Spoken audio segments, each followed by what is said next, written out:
Okay, we are in Hebrews chapter 11. It's really weird when you look at the video because it catches micro expressions, you know, and then it holds it, like whatever expression, so you like your eyes roll in the back of your head. And you're like, wow, is that what I looked like? Hebrews 11:11. Good thing you don't take occasional freezes in real life. Right? Well, maybe I do, huh? Fooled you guys. Okay, we're in Hebrews 11:11. So before we go to 11:11, let's go to 11:1. Now faith is being sure of what we hope for and certain of what we do not see. This is what the ancients were commended for. By faith we understood, and then it goes on. And remember we talked about, we understood that God's the creator of the earth and everything that's in it, right? And then there was the whole Cain and Abel. What was the lesson of Cain? Okay, what was the lesson of God being the creator? If he's the creator, he controls everything, right? It's all his. Okay, then Cain and Abel. What was the point about Cain and Abel? Give your best. That God wants us to give our best. Okay, that's a sign. Not that God wants to, but that's a sign of faith. A sign of faith is that we give our best to God. A sign of faith is that we understand that God is the creator, the all-powerful one that's taking care of everything here. That's our faith. So in verse 3 then, Enoch. What was the thing about Enoch? I'm sorry, that's verse 5, huh? Mm-hmm. 3s look like 5s without my glasses. And why was he taken away? What did Enoch do?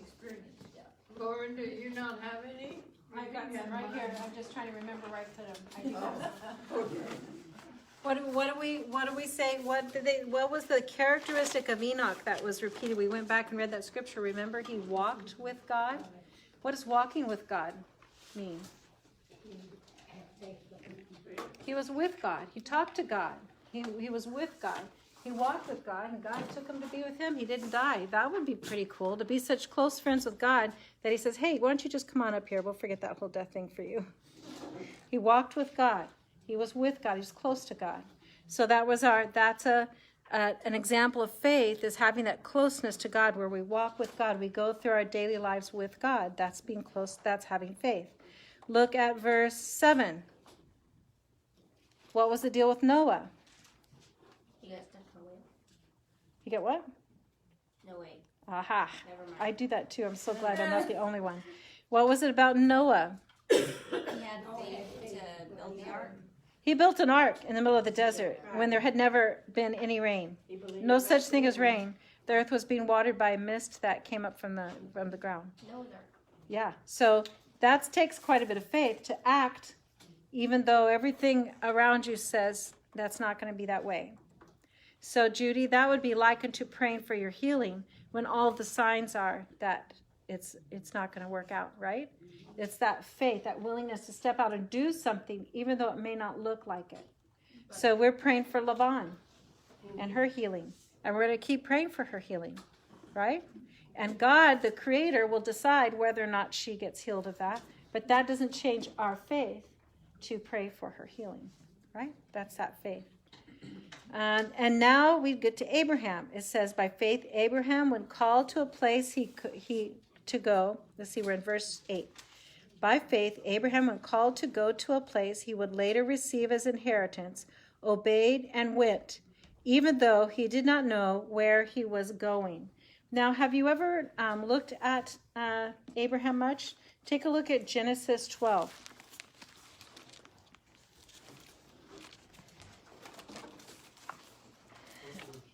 Genesis 12. Abraham has, he was the first to receive not the first, I keep trying to say it the right way, because there was a covenant with Adam and Eve from the beginning. But we'll take a look at Genesis chapter 12. Actually, go back up to verse 31 of the previous chapter. Okay, so Genesis 11:31. Terah took his son Abraham, his grandson Lot, son of Aaron, and his daughter-in-law Sarai, the wife of his son Abraham, and together they set out from Ur of the Chaldeans to go to Canaan. Now, before this, it talks about that Terah's son, whose name was Haram, died. It talks about it earlier in chapter 11. Okay? So, why is Terah setting out for Canaan? Of all places. Some Jewish theologians say that God first called Terah. Does that say that here? So don't you dare argue with anybody about that, because this doesn't say that in any explicit terms. But some of the Jewish theologians say that the way this is written, saying that Terah took all of his family and set out for Canaan. Why would they set out for Canaan? Later, we're going to read where God tells Abraham to go to the land of Canaan and spells out the whole promise. Some say that that was Terah's promise, except for one problem. Do you remember the name of the son Terah's son that died? Haran. Haran was Lot's father. Haran was the son that died. Look at verse, it says, just before verse 32, but when they came to Haran, they settled there. In the land of the son that died is where he settled. In the land of his dead son is where he settled. Where was he going? So what could we say if let's say that Jewish theologians are correct, that Terah was going to Canaan because God had called him to go to Canaan. Let's say that that was correct. Don't we see here an example of problems in faith? Here's a faith problem. If God told him to go to Canaan, Terah, and he was on his way there, and he had a hardship, his son died, Haran died, and he came to a town called Haran, and he settled there. Do we ever have loss or disappointment on our way to do what we know God has asked us to do? I would like to say, I think it happens almost every single time. At least in my Christian life, it seems like every time I'm on my way to doing whatever it is that I believe God has asked me to do, I will come to some sort of turmoil, some sort of difficult part, right? And that becomes a testing of our faith. Do we stay the course even though we had a disappointment, even though we felt inferior, even though we felt like, oh no, I don't know if I can do it, incapable? Or do we stay the course and go with what we know to do? I felt that way when I was a mom, because I felt like a lot of times I wasn't sure what I was supposed to do. Like if they got sick or they got hurt, or sometimes just the right way to discipline or the right way to, I felt a lot of times inferior to be making that decision. So it's hard then to continue with the way you think is right if you have all these doubts. Your faith gets kind of shook up, doesn't it? But if we look at Terah, if you want to take the Jewish theologian route, you could say that Terah was called to Canaan, but he got stuck in his grief over the loss of his son Haran. Terah lived 205 years and he died in Haran. Was he an old man or a young man? Old man. He didn't seem very old compared to those other guys. Yeah. We just finished talking about Methuselah and those guys, right? Yeah. Relative to the other people, he wasn't that old, right? But he died in Haran. And it says that he lived 205 years. Brianna? Now, how come that in the Bible there's a lot of guys that come up, or a lot of men and women that come up to like 100 or like 100 or 200, and then nowadays it's like you can only live up to like 80? If you look at a one of those timeline charts, you'll see that they were living, Methuselah was 900 and something years, right? They were living these long, long years, and as time progressed, they lived shorter and shorter and shorter. And so some say that's because of the curse of the Garden of Eden. When that happened, it said that their life would be, man would have a life of, 120 years? So some say it was just that process. Others say that it also has to do with, Different time. well, you go down through time and they get shorter and shorter, but then they don't stop at 120, because that'd be pretty unusual if you had somebody live to be 120 now. But they say we're also not following the health practices that God told them to play. And those are not laws any longer, but God did say, do this and do this because it will go well with you. That's right. So some of those were meant to be guidelines for how we can live long and do well in this world. Now we see life expectancy increasing, and many people say that's because of the better health practices that are occurring where people are taking. So who knows, but that's my stab at it, okay? We also have increased autism and Down syndrome and things like that. Right? We have other disorders that come up, and many of those now are being linked with some of our environmental things that we've caused. So it's kind of interesting how. Okay, so go back then in chapter 12, because what we're really focusing on is the faith of Abraham. So Terah was Abraham's father. It says, the Lord had said to Abraham, leave your country, your people, and your father's household, and go to the land I will show you. I will make you into a great nation, and I will bless you. I will make your name great, and you will be a blessing. I will bless those who bless you, and whoever curses you I will curse, and all the peoples on earth will be blessed through you. So Abraham left as the Lord had told him, and Lot went with him. Was he supposed to take Lot? No. It says here that he's supposed to go with his family, right? Your people and your father's household. Leave your country, your people, and your father's household. He was supposed to leave the people and his father's household.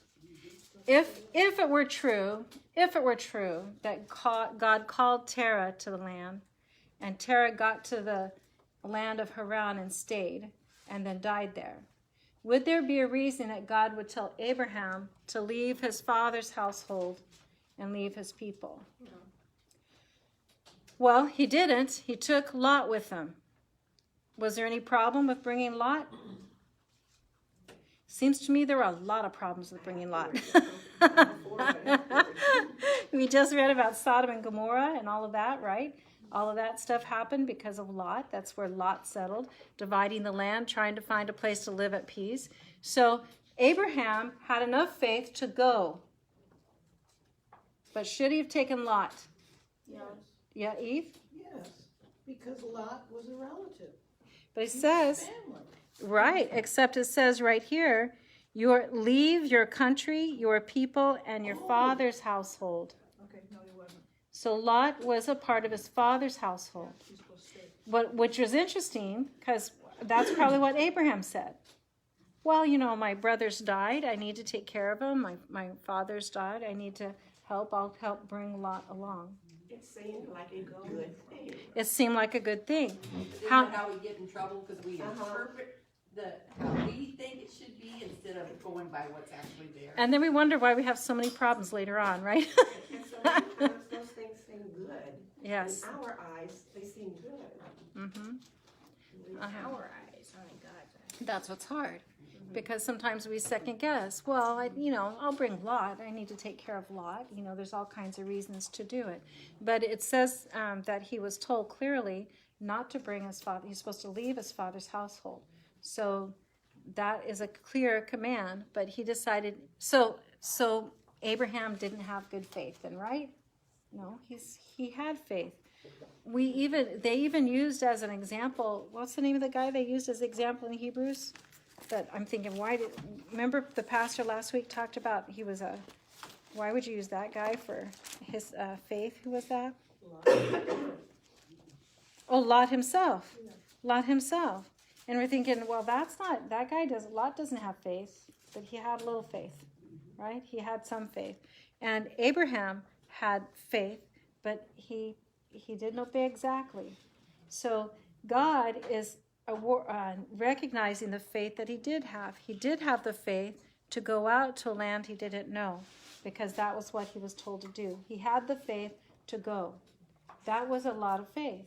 And here, that's being commended. It says, verse back in Hebrews, verse 8, by faith, Abraham, when called to go to a place he would later receive as his inheritance, obeyed and went, even though he did not know where he was going. He'd never been to Canaan.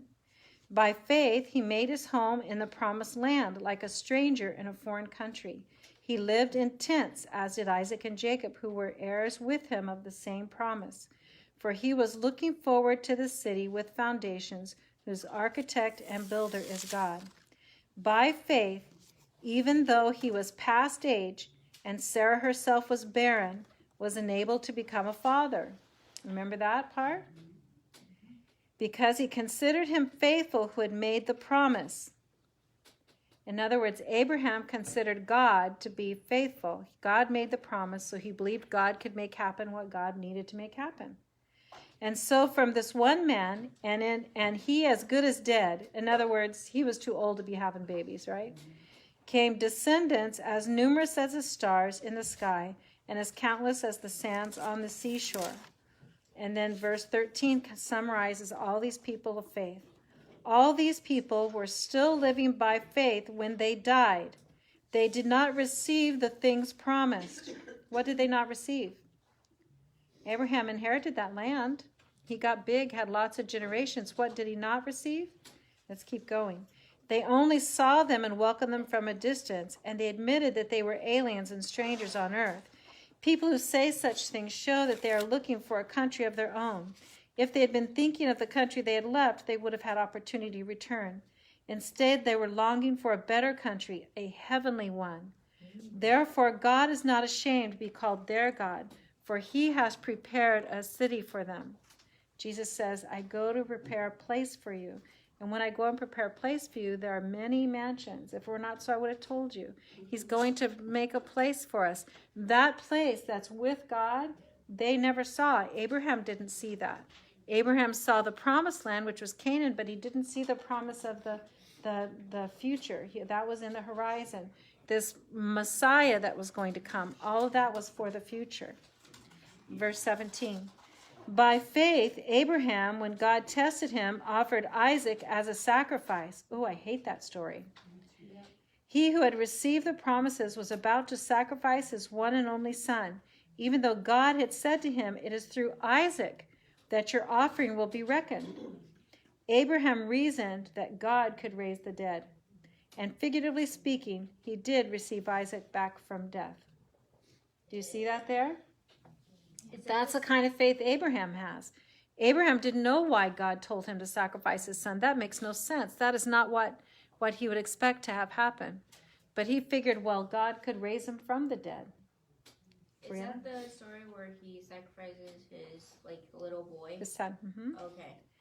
Verse 20. By faith, Isaac blessed Jacob and Esau in regard to the future. Do you remember when Isaac blessed Jacob and Esau? Do you remember that story? And Jacob tried to steal Esau's birthright, but in the end, Isaac did give the blessing. Oh, yeah. Uh-huh. But he switched it, didn't he? He gave a blessing to both of them, but it was different than what they expected. Verse 21, by faith, Jacob, when he was dying, blessed each of Joseph's sons and worshipped as he leaned on the top of his staff. If you remember when Joseph brought his two sons that he had in Egypt. So we had the families that were part of the 12, but what he did was he allowed two for Joseph's. He made them co so that they had just as much in the promised land as the other brothers did. So that was odd. That was a strange thing. By faith, Joseph, when his end was near, spoke about the exodus of the Israelites from Egypt and gave instructions about his bones. Especially in Egypt, they had a thing for the bones because they thought you were going to rise from the dead using those bones. You need those bones back later on. So you'd carry them around so that you could, have your bones of your family with you when it came time for you to go to be in heaven. By faith, Moses' parents hid him for 3 months after he was born. Now, wait a minute. Why is that faith? It says, because they saw he was no ordinary child, and they were not afraid of the king's edict. Now, what was the king's edict? That they would be killed. Their whole family would be killed for not presenting Moses to be killed. So that was what they did. They put him out on the river, hoping that God would take him, right? That God would take care of him. Verse 24, by faith Moses, when he had grown up, refused to be known as the son of Pharaoh's daughter. He chose to be mistreated along with the people of God rather than to enjoy the pleasures of sin for a short time. He regarded disgrace for the sake of Christ as of greater value than the treasures of Egypt, because he was looking ahead to his reward. By faith, he left Egypt, not fearing the king's anger. He persevered because he saw him who was invincible. By faith, he kept the Passover and the sprinkling of blood, so that the destroyer of the firstborn would not touch the firstborn of Israel. Don't you think that was hard for Moses?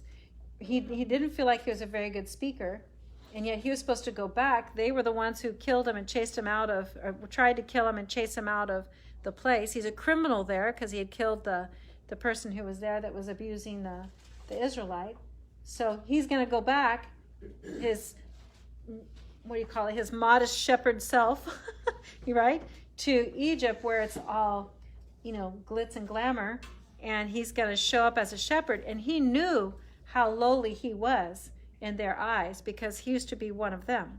So he understood what he looked like to them. And he's going to go to the Pharaoh and say, you need to let God's people go, right? And then to have the confidence to speak each of those curses that God told him to speak and to watch them happen. That took a lot of faith. That would be hard to do. The Pharaoh was even warned. Yeah. Verse 29, by faith the people passed through the Red Sea as on dry land. But when the Egyptians tried to do so, they were drowned. Now, did it take any faith to pass?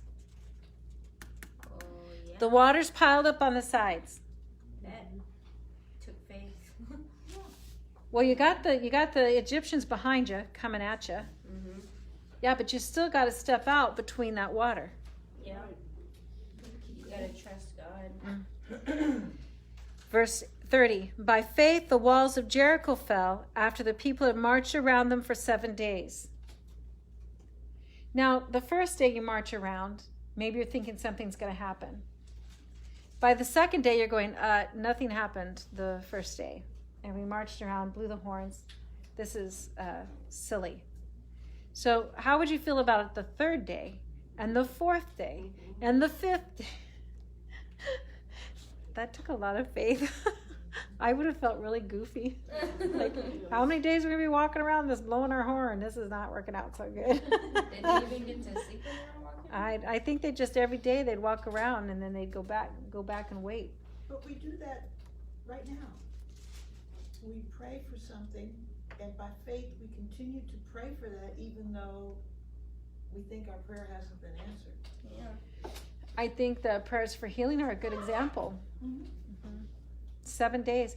And I do think it's hard for us to wait.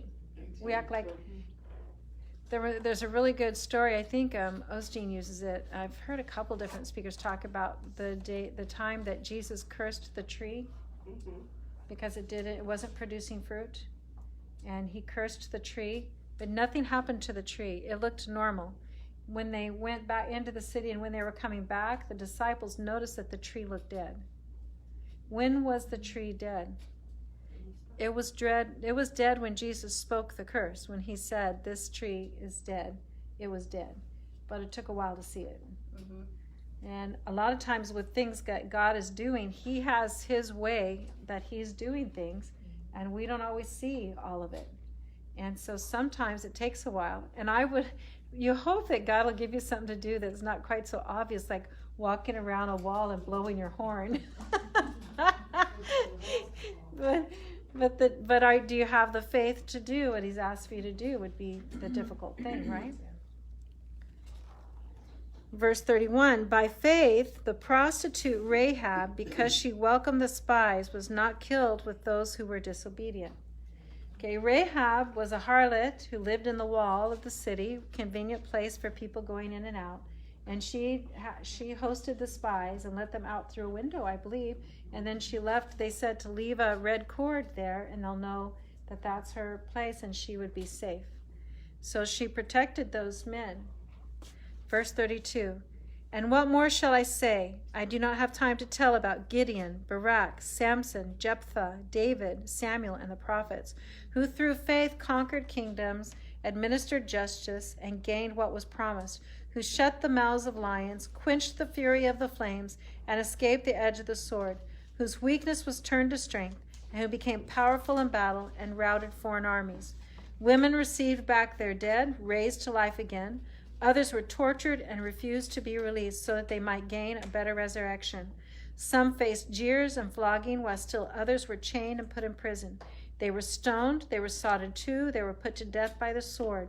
They went about in sheepskins and goatskins, destitute, persecuted, and mistreated. The world was not worthy of them. They wandered in deserts and mountains and in caves and in holes in the ground. These were all commended for their faith. Yet none of them received what had been promised.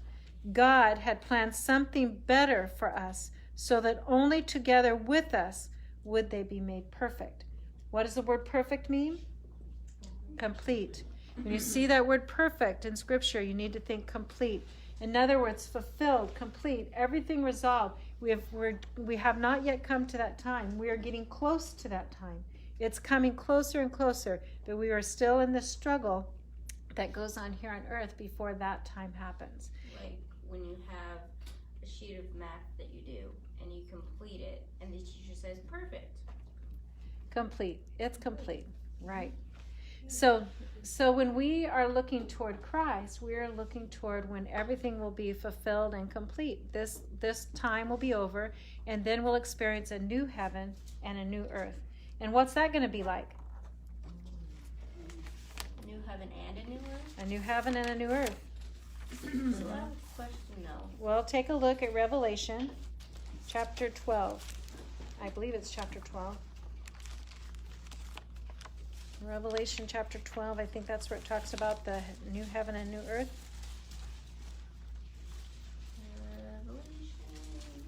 It's the last book in the Bible. Or maybe it's not. I think it's 12. Am I right? It says the woman and the dragon. No, I think, let's see. Revelation, let's see. Maybe it's 119 is Laodicea. Where's it where it talks about the new heaven and the new earth?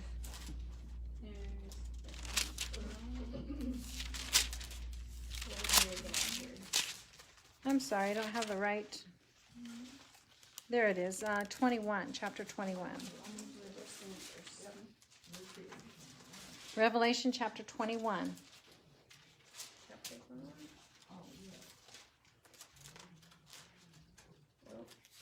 Now, we don't know after this, after the new heaven, new earth, we don't know anything. There's no more to know. That's the end of it. Every other time in history that we have, there's always the next thing coming. The law came, the covenant, the Messiah came, and now we're waiting for this new heaven and new earth at the signaled by the second coming of the Messiah. But what's after that? That's really a great question. What's after that? Because with the way God has done us in this life, where we've learned to grow our faith, we've learned these lessons, what is that for? What is the purpose of that? That is my question at the end of my note section on my Bible is, what is after that? What is it that he's preparing us for in that new heaven and new earth? But here in chapter 21, you have the new heaven and new earth. Then I saw a new heaven and a new earth, for the first heaven and the first earth had passed away, and there was no longer any sea. I saw the holy city, the new Jerusalem, coming down out of heaven from God, prepared as a bride, beautifully dressed for her husband. And I heard a loud voice from the throne saying, now the dwelling of God is with men, and he will live with them. They will be his people, and God himself will be with them and be their God. He will wipe away every tear from their eyes. There will be no more death or mourning or crying or pain, for the old order of things has passed away. And it goes on. So we have a wonderful life every single day. And we will all join together with it. It will be, so we'll be able to go talk to Moses, we'll be all together. All these people of faith from all these generations will be together in this new heaven and new earth. And that's kind of interesting, isn't it? And what do? I don't know. It'll be curious why God is preparing us in the way he has, teaching us about faith and helping us to learn how to get through these different struggles in order to do what he says for us to do. Our faith will have been complete. Complete and perfect, yes. In chapter 12, therefore, since we are surrounded by such a great cloud of witnesses, I want to stop right there. I would say that one of the weakest things we do in our current culture is discount the witnesses.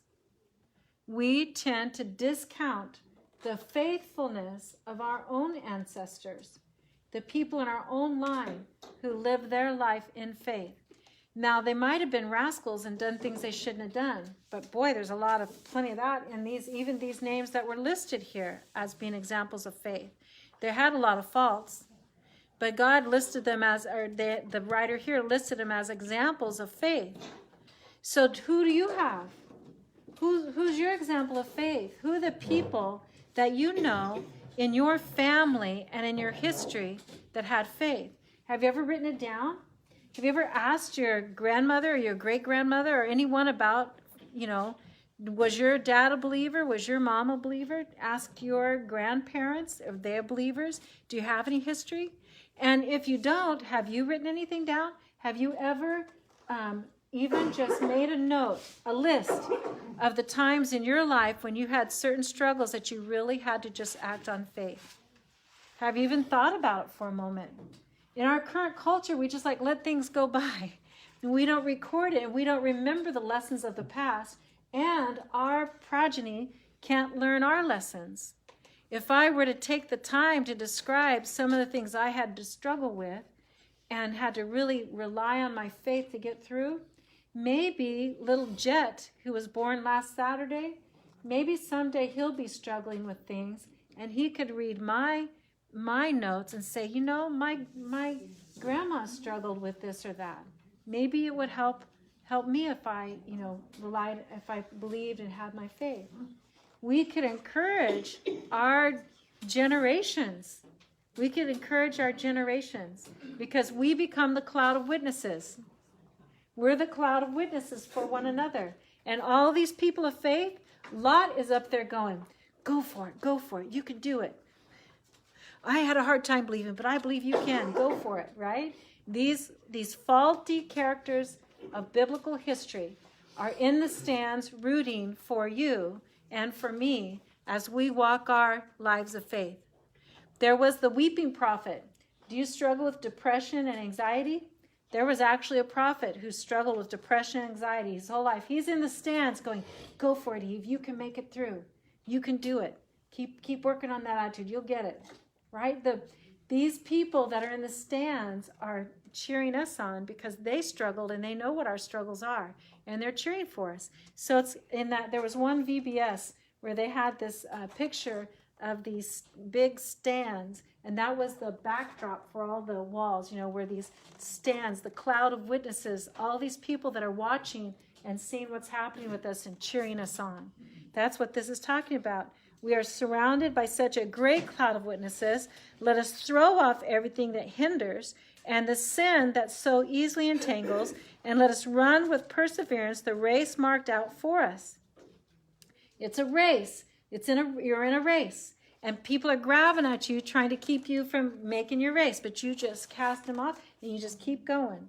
That sin, those things that get at you, like Lot, where he barely got out of the town, right? He barely got out because everything was drawing you back. Oh, well, there's, we've got to keep going. Look at verse 2. How do you do it? Fix our eyes on Jesus, the author and perfecter of our faith, who for the joy set before him endured the cross, scorning its shame, and sat down at the right hand of the throne of God. Consider him who endured such opposition from sinful men, so that you will not grow weary and lose heart. So if you don't have anybody to think of in your own family, you can always think of Christ. You can think of how Christ set his mind toward that cross, right?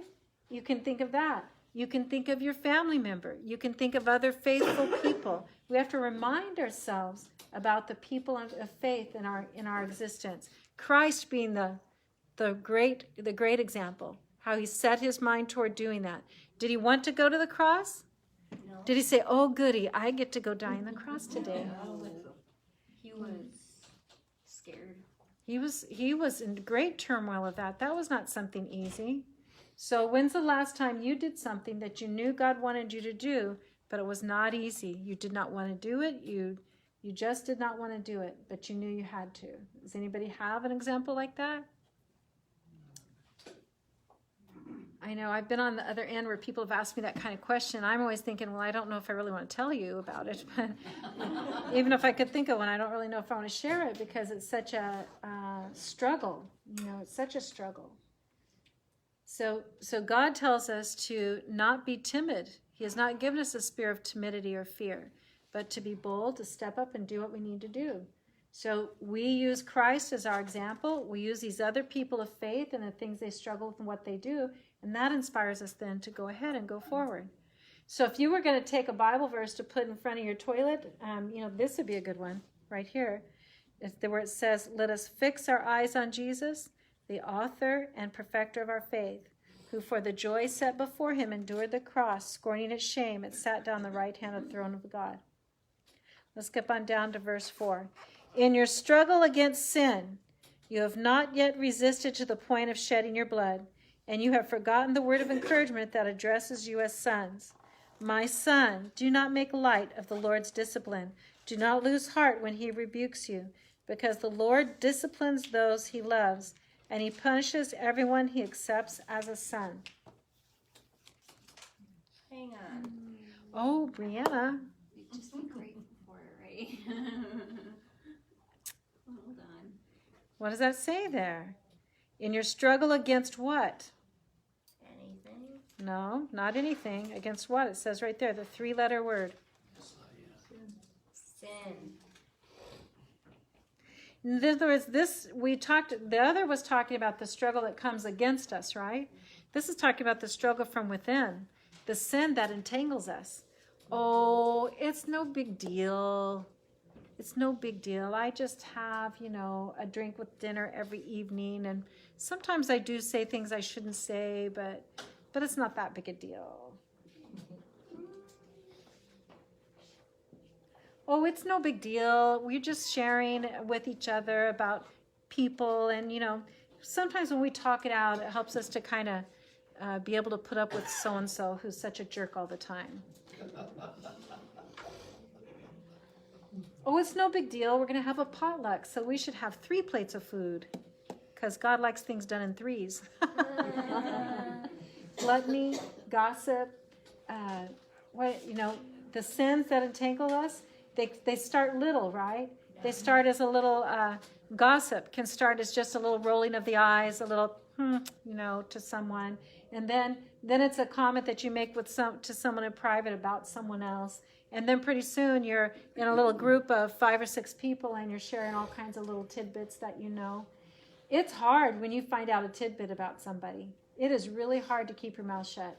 I found out a tidbit the other day and it's still haunting me because I know something and no one else appears to know that, and so it's like I have to. It's just killing me. Yeah. And I'm not a big gossip person. I tend to just be kind of open, and so it can turn into gossip because I'm just kind of out there. So I have to be really careful. But those are the kinds of things, right? And those sins entangle us. So we're running our race, and that sin just sits that little vine out around your foot and gives you a little trip, right? It's just tripping you up along the way. And there are big sins. What are the big sins? All sins are the same. Oh, darn, Brianna. Well, that's what it says. You have to tell us bad news. All sins are equal. Sin is sin. No sin When is- we do what we know God does not want us to do, we are sinning, period.